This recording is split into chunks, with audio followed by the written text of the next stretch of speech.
Meghan Markle's endorsement of a luxury handbag brand, celebrated for its ethical standards, has taken a troubling turn.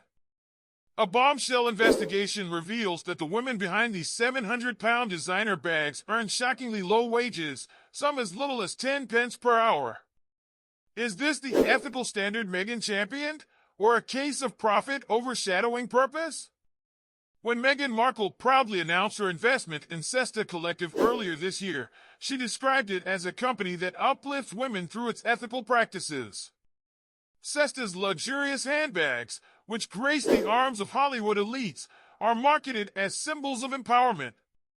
However, a detailed investigation by the Mail on Sunday uncovers a starkly different reality for the women who craft these high-end accessories in rural Rwanda. For many, the work is grueling, with some weavers earning just 82 pence for an 8-hour day. These women, labeled as talented female artisans, often work from modest mud brick homes or rented spaces, sharing a single room with their families. While Sesta promotes its fair compensation practices, these wages fall below even the World Bank's extreme poverty threshold of £1.70 per day. Adding to the indignity, workers are paid per bag rather than being offered consistent salaries. This means their income fluctuates with demand, leaving them financially vulnerable during slow months. Shockingly, some women must pay for materials, transport, and rent for workspace out of their own meager earnings.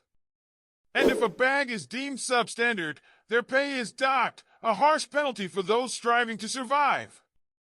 Sesta's co-founders, Aaron Ryder and Courtney Weinblatt-Fastiano, who live lives of privilege and luxury, claim to uphold ethical standards through their partnership with All Across Africa, AAA, the organization managing production in Rwanda. Yet, their justification that the wages reflect other sources of income or that some women weave faster is cold comfort for workers struggling to make ends meet. The gap between the women's pay and the retail price of the handbags is staggering. A small crossbody bag that earns a worker £2.48 takes days to craft yet sells for £724. Meanwhile, a taco tote bag nets its weaver roughly £9.22 but retails for £863. The women, unaware of the bag's extravagant price tags, expressed hope for higher wages, especially as costs of living rise. This controversy comes at a time when Sesta's success has soared. Meghan's public backing and high-profile appearances with the brand's bags sparked a surge in sales. While the company and AAA insist their practices are fair and empowering, critics accuse them of exploiting the women for profit. British influencer Georgie James has gone so far as to label the marketing of Rwandan weavers as poverty porn, questioning the ethics of using their images to justify expensive purchases in the West. Despite the backlash, Sesta has made no firm commitments to increasing pay or addressing worker concerns. Instead, they've doubled down on defending their practices, framing the investigation as an attack on their mission. Meanwhile, the women who bring these handbags to life continue to hope for a better future, one where their artistry is matched by fair compensation.